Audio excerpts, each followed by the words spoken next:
বাঙালি খানায় সবাইকে স্বাগত জানাই। আপনারা তো খাসির মাংস তেল ঝোল অনেকভাবে রান্না করে খেয়েছেন। একবার আমার মতন করে সহজ পদ্ধতিতে আপনিও শিখে নিতে পারবেন ছোট ছোট টিপস সহ সম্পূর্ণ বাটা মশলায় রান্নাটা। তবে আমার বাড়িতে কিভাবে বাটা মশলা খাসির মাংস তেল ঝোল রান্না করা হলো চলুন সেটা একবার দেখে নেওয়া যাক ভিডিওর মাধ্যমে। আজকে রান্না করব খাসির মাংস তেল ঝোল। এখানে 600 গ্রাম খাসির মাংস আমি নিয়ে নিয়েছি। ঈষদুষ্ণ গরম জল দিয়ে ধুয়ে 1 চামচ কাঁচা সর্ষের তেল লাগিয়ে রেখে দিয়েছি। সম্পূর্ণ মাংসগুলো ঘরোয়া পিস করে নেওয়া হয়েছে, তবে আপনারা আপনাদের পছন্দ মতন মাংসগুলো পিস করে নিতে পারেন।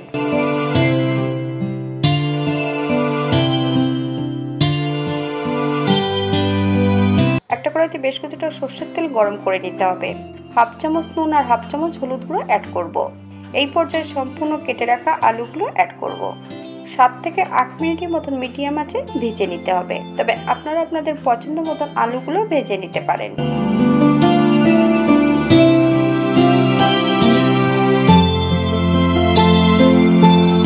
মাংস রান্নার জন্য এই পর্যায়ে আমি 40 গ্রাম তেল অ্যাড করেছি। ফোড়নে রেখেছি 1/2 চামচ সাদা জিরে, একটা তেজপাতা। ফোড়ন থেকে সুগন্ধ বেরোলে মিডিয়াম সাইজের 2টো রসুন 80% মতন বেটে নিতে হবে।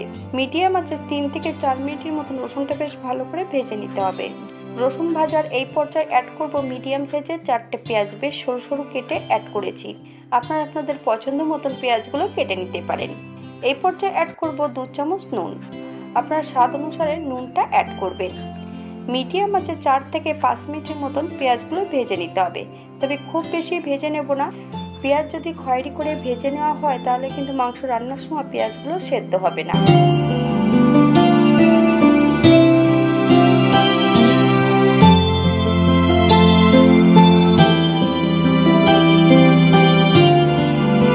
পেঁয়াজ ভাজার এই পর্যায়ে আদা, জিরে, ধনে, শুকনো লঙ্কা একসঙ্গে বেটে রেখেছি। বড় চামচের 1 চামচ অ্যাড করব। ছোট চামচের 1 চামচ হলুদ গুঁড়ো, 1/2 চামচ লঙ্কা বাটা। আপনারা যদি পছন্দ করেন তাহলে পরিমাণে বাড়িয়ে দিতে পারেন। মিডিয়াম আঁচে বেশ মশলা এবং পেঁয়াজ রসুন দিয়ে ভালো করে ভেজে নিতে হবে, অথবা পেঁয়াজ রসুন থেকে যতক্ষণ কাঁচা গন্ধ থাকছে ততক্ষণ বেশ ভালো করে ভেজে নিতে হবে। মশলা ভাজার এই পর্যায়ে মশলা ধোয়া বাটি থেকে বেশ কিছুটা জল অ্যাড করব। মশলাটা মিডিয়াম আঁচে বেশ ভালো করে কষিয়ে নিতে হবে, অথবা মশলা থেকে যতক্ষণ তেল না ছাড়ছে ততক্ষণ বেশ ভালো করে মশলাটা কষিয়ে নিতে হবে।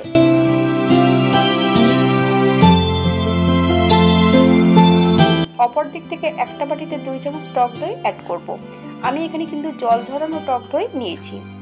1 চামচ সর্ষের তেল, 1 চামচ চিনি। আপনারা স্বাদ অনুসারে নুন চিনিটা অ্যাড করবেন। বেশ ভালো করে ফেটিয়ে নিতে হবে। মশলা থেকে তেল ছেড়ে দিয়েছে। এই পর্যায়ে সম্পূর্ণ মাংসগুলো অ্যাড করব। প্রথমে আমি হাই ফ্লেমে 2 থেকে 3 মিনিটের মতন বেশ ভালো করে মাংস মশলা দিয়ে কষিয়ে নেব।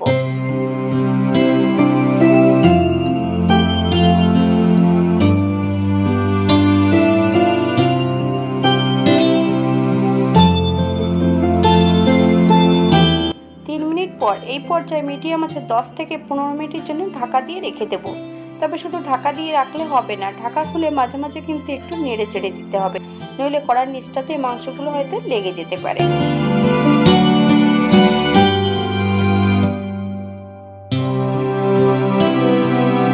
15 মিনিট পর আবার আমি মিডিয়াম আছে মাংসগুলো বেশ ভালো করে কষিয়ে নেব।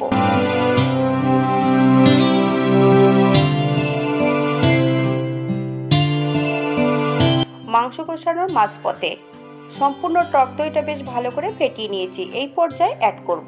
একদম লো ফ্লেমে 7 থেকে 8 মিনিটের মতন রান্না করে নিতে হবে। যদি হাই ফ্লেমে রান্না করা হয় তাহলে অনেক সময় টক দইটা ফেটে যেতে পারে। সম্পূর্ণ ঘরোয়া উপকরণ দিয়ে বাঙালি রান্না।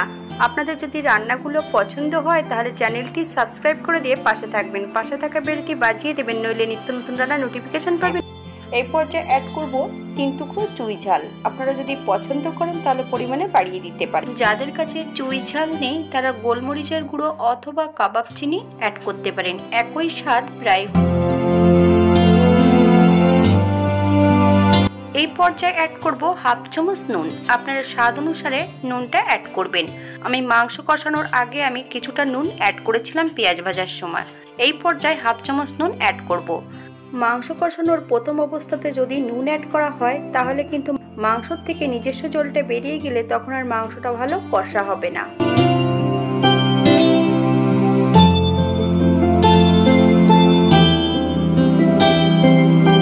এই পর্যায়ে অ্যাড করব ভেজে রাখা সম্পূর্ণ আলুগুলো। আরও 2 থেকে 3 মিনিটের মতন বেশ ভালো করে নেড়ে চেড়ে কষিয়ে নেব।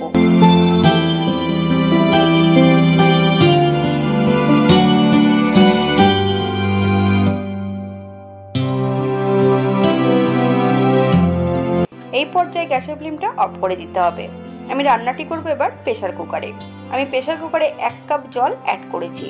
গ্রেভিটা অ্যাড করব না, শুধু মাংস এবং আলুগুলো অ্যাড করব। এই পর্যায়ে জলটা কিন্তু গরম হতে হবে। ঠান্ডা জলে মাংস অ্যাড করলে অনেক সময় সিদ্ধ হতে চায় না।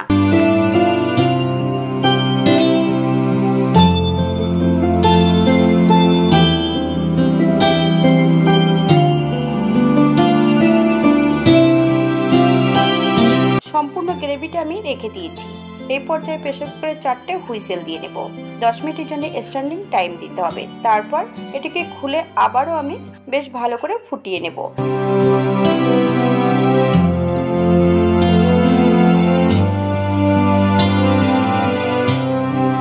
সম্পূর্ণ মাংসটা প্রেসার কুকার থেকে বের করে একই কড়াইতে অ্যাড করেছি। 4 থেকে 5 মিনিটের মতন হাই ফ্লেমে ফুটিয়ে নেব। আপনারা যদি কাজু বাদাম অথবা চালমগজ বাটা পছন্দ করেন তাহলে রান্নার এই পর্যায়ে অ্যাড করতে পারেন। তারপর প্রেসার কুকারের মাংসগুলো অ্যাড করে দিয়ে বেশ ভালো করে ফুটিয়ে নিলেই হবে। এই পর্যায়ে 1 চামচ বাটা গরম মশলা অ্যাড করব। 2 চামচ ঘি। আপনারা যদি পছন্দ করেন তাহলে পরিমাণে বাড়িয়ে দিতে পারেন। 5 মিনিটের জন্য স্ট্যান্ডিং টাইম দেব। তারপর সার্ভ করব।